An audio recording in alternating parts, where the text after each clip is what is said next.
Hi friends, the Hindu Minority and Guardianship Act 1956.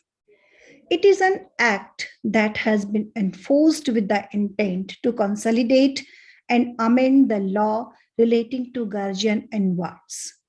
It is its object to provide a law of guardian and ward, but it does not take away any of the powers at present possessed by statute. The Hindu Guardianship and Minority Act was established with the purpose and intent to give power to the Guardian and Ward Act of 1890 and provide a more coherent legislation to better serve the rights and protection for children rather than act as a replacement for the already prevailing law at the time. In a nutshell, we can say the Act has been enacted with the purpose of defining rights, obligations, relations between adults and minors. To whom this Act applies?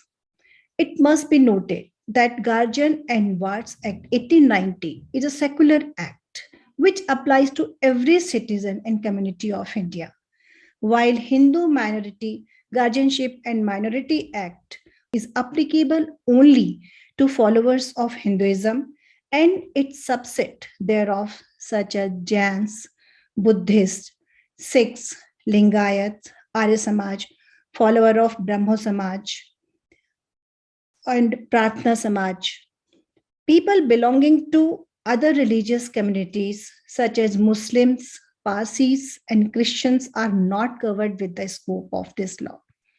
This act is applicable to any other person domiciled in the territories to which this act extends who is not a Muslim, Christian, Parsi, or Jew by religion, unless it is proved that any such person would not have been governed by the Hindu law or by any custom or usage or part of that law in respect of any of the matters dealt with herein if this act had not been passed.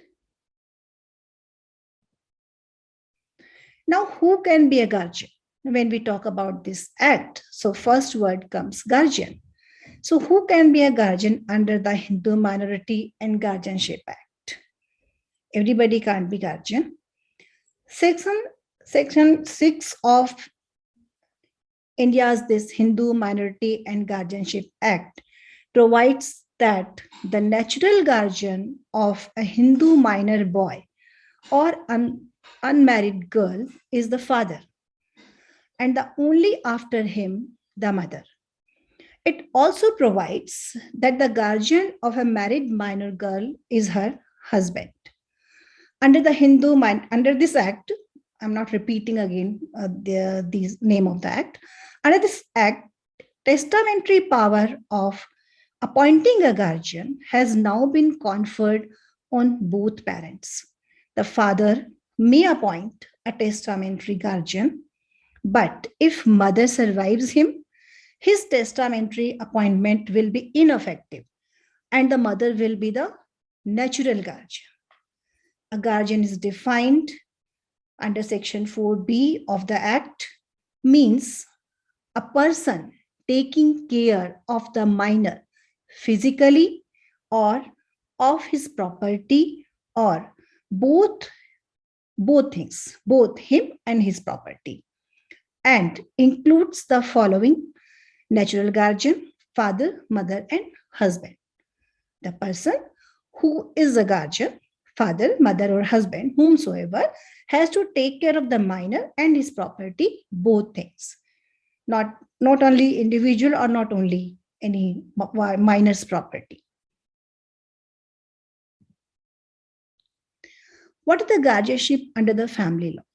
When we talk about this, guardianship means obtaining the legal authority to make decisions for another person. It's a big responsibility. Guardianship means obtaining the legal authority to make decisions for another person while keeping his welfare always in his or her mind. A guardian is the person appointed by the court to make decisions on behalf of someone else. The person over whom the guardianship is granted is referred to as the protected person. Excuse me. Any person under the protection of another is commonly known as ward. The person who is getting the protection, who is minor, is known as the ward. Guardian is a person who takes care of an individual who is below the age of 18 years and his personal affairs, as he is incompetent to manage them on his own under family law. Because a minor person is not that much mature, he or she cannot handle with his day-to-day life so many things. That's why a guardian is to be appointed. A guardian is a person who makes important decisions about the children's life. He, she takes all the duties, rights, and responsibilities and powers that a parent has in bringing up that child. In normal situation, whatever rights, duties, responsibilities a parent has to fulfill is as per this act is being filled by the guardian. A guardian may be classified as natural guardian, as a natural, or by relationship, testamentary, or by appointment of the court. It may be emphasized that guardian exists essentially for the protection and care of the child and to look after its welfare. Whomsoever be a guardian, mother, father, appointed by court or testamentary or natural, there is a one factor. We should always keep this in mind. Guardian should always have only welfare. He must take any action only in the welfare of the minor.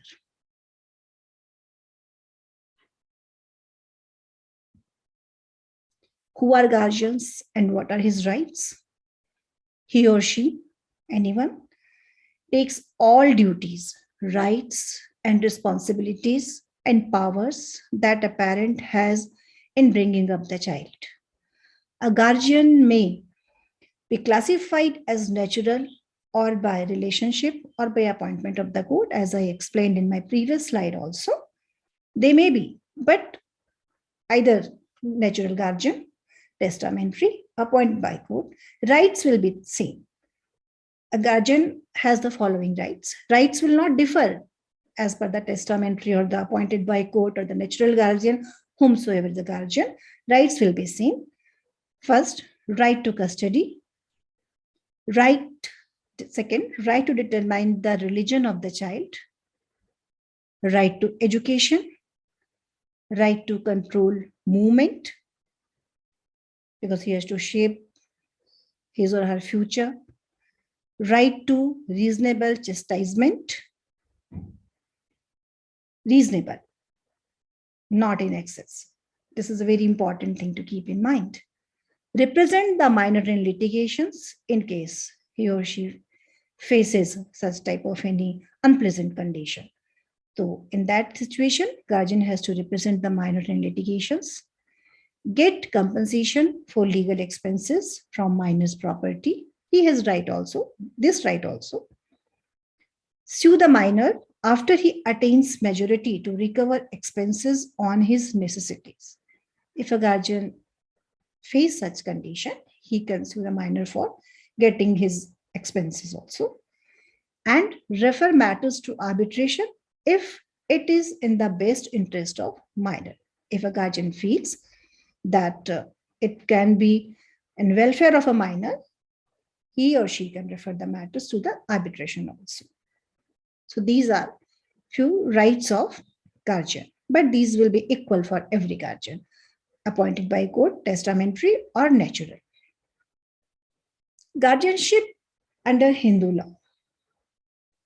A ward is considered to be a person who is physically and intellectually imperfect and immature, and hence needs someone's protection, needs someone's guidance.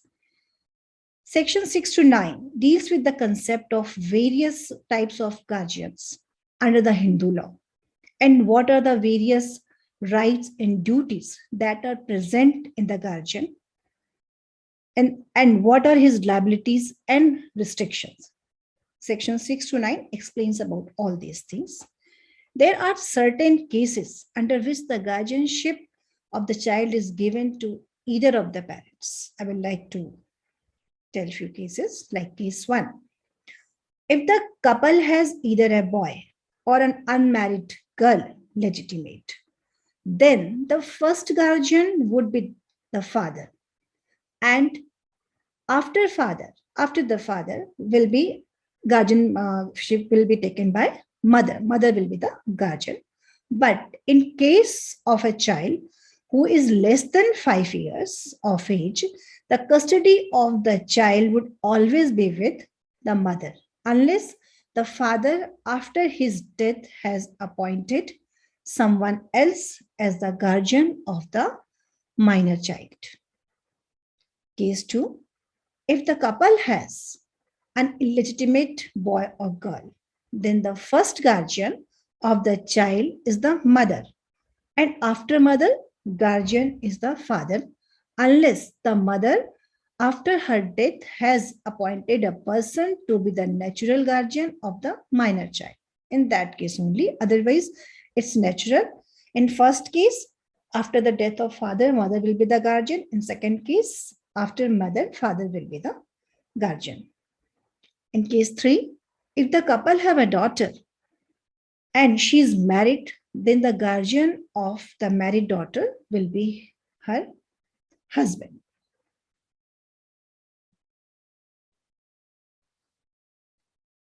Can guardians be removed also? Removal of a guardian. It's a very big responsibility, and sometimes people fails to perform this duty properly. So in that case, guardian has to be removed. So removal of guardian conditions. If guardian ceases to be a Hindu, because we are under the Hindu Minority Act, Hindu Guardian and Minority Act, so he or she must be a Hindu only. If he or she ceases to be a Hindu, he or she will be removed from the guardianship. If he or she becomes hermit or ascetic, in that situation, they will not be able to take care of the minor. So, of course, removal is necessary. And court can remove him or him, him or her, if interest of minor, if interest of minor or their action are going against the interest of minor, the welfare of the minor is a paramount importance while deciding such things. If court finds that guardians are not behaving in a right manner, their actions, their behavior are against the interest of the guardian, then court can remove, against the interest of the minor, then court can remove them. When the child attains the age of majority, that is 18 years, and capable of maintaining himself, herself, upon the application, the court may remove the guardian who was appointed to maintain the child. Power of guardian.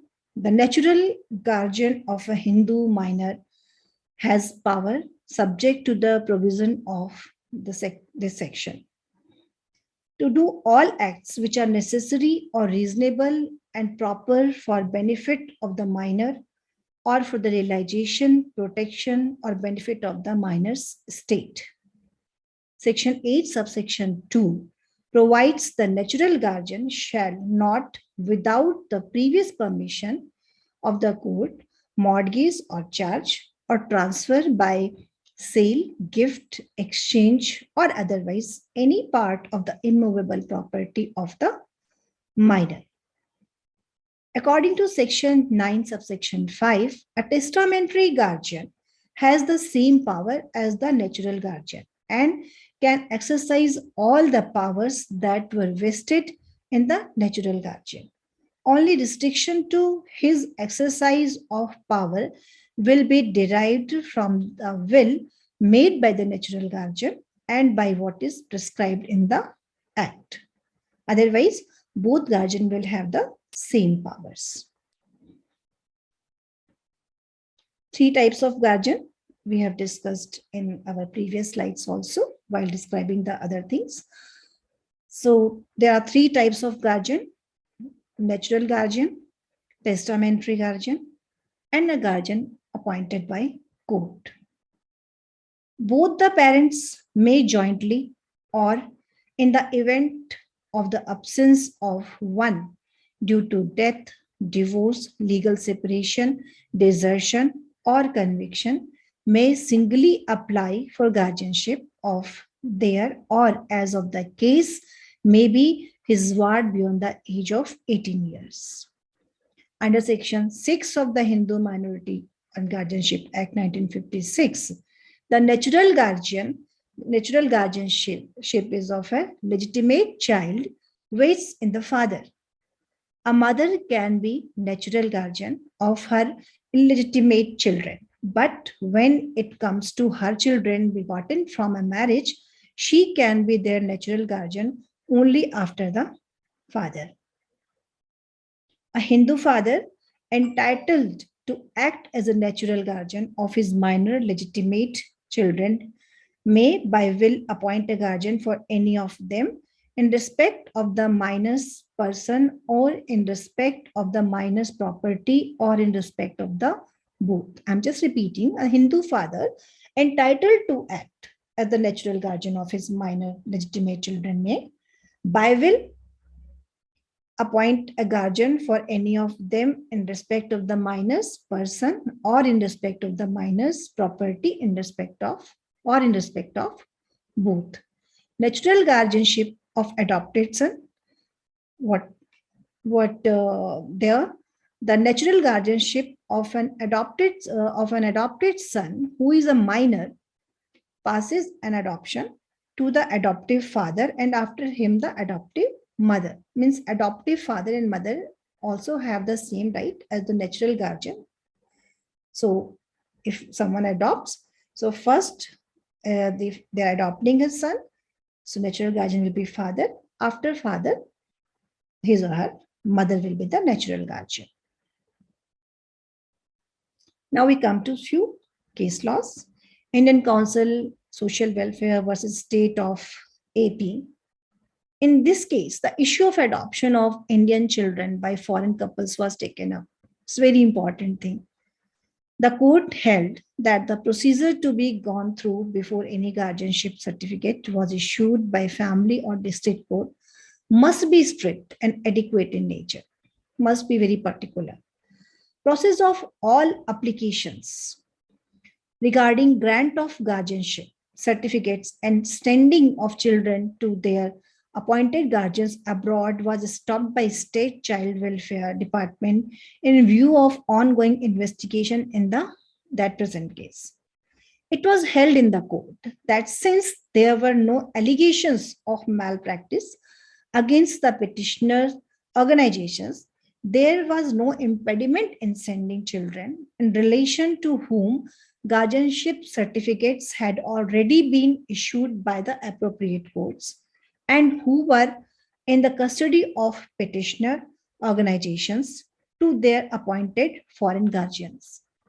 It was further held in the court that in instance where guardianship applications were pending, the appropriate courts can proceed in accordance with law and in the present case it was held that state government was entitled to continue the investigation.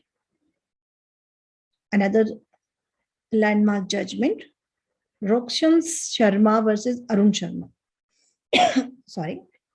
In a remarkable judgment dealing with interim custody of child suffering in parents and matrimonial disputes, visitation rights and guardianship. It's very important because the child suffer the most when such type of disputes occur in family. Child is the sufferer.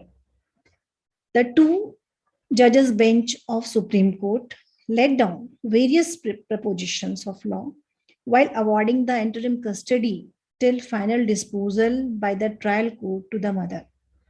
Apex Court laid down very sharp observations and examined various definitions of the guardian visitation rights and test the issue from the angle of provision of Hindu Minority and Guardianship Act 1956 and Guardians and Wards Act 1890.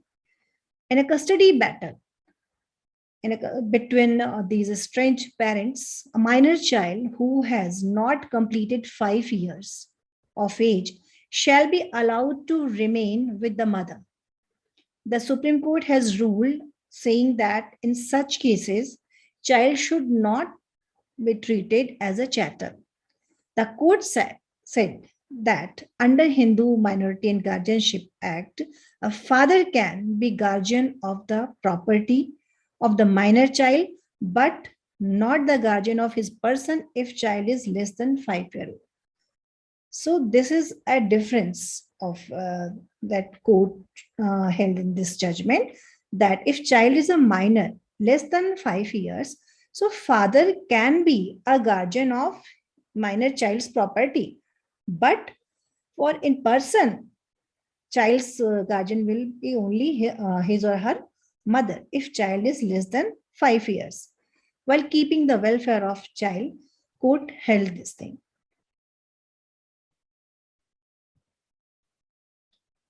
Few other judgments. I will like to quote all those things. Very important thing to understand.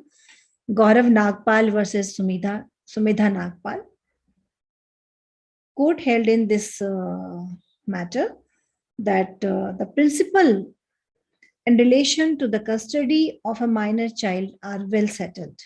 The paramount consideration of the court in determining the question as to who should be given custody of a minor child is the welfare of the child and not rights of the parents under a statute for the time being in force or what the party says.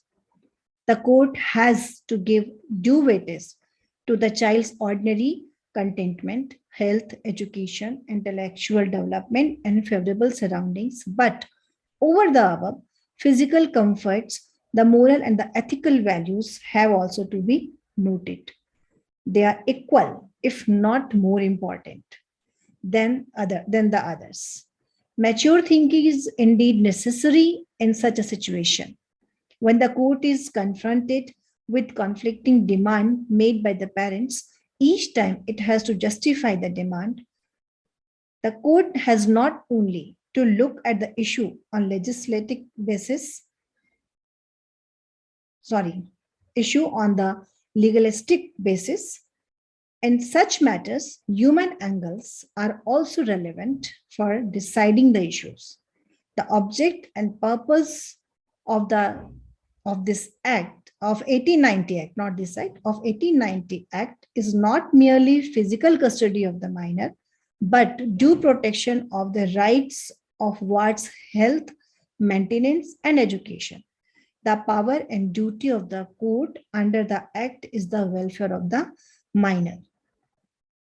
Protection and guardianship is not only fulfilling only the physical need of a ward, but guardian has to take care of his overall development. Vivek Singh versus Rumani Singh. In this case, in cases of this nature, where a child feels tormented because of the strained relations between her parents and ideally needs the company of both of them, it becomes at times a difficult choice for the court to decide as to whom the custody should be given. I think this situation comes many times. No doubt, paramount consideration is the welfare of the child. However, at times the prevailing circumstances are so puzzling that it becomes difficult to weigh the conflicting parameters and deciding on which side the balance tilts. In order to determine child custody, the jurisdiction exercised by the court rests on its own inherent equality powers, where the courts act as parents patri. It's really very difficult condition for the court, but while understanding the child feeling of a child, it's a very difficult decision also, and then court court use its inherent equality power. Shirley Hattie versus Somnath Das.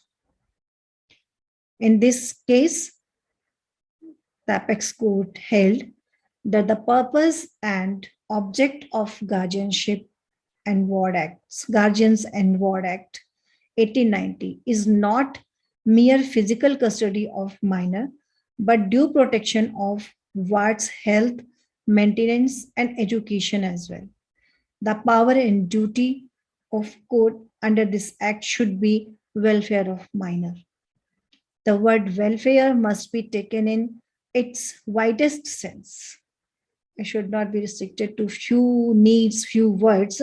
It should be taken in its widest sense, that is apart from physical well-being, moral and ethical welfare of child also weigh with court, even though the provisions of a special statute such as the Guardian and Ward Act 1890 governing right of parents or guardians may be taken into consideration, the court gave the view that there is nothing which can stand in the way of court exercising its parents' patri jurisdiction. So now I come to the end, friends. Thank you so much.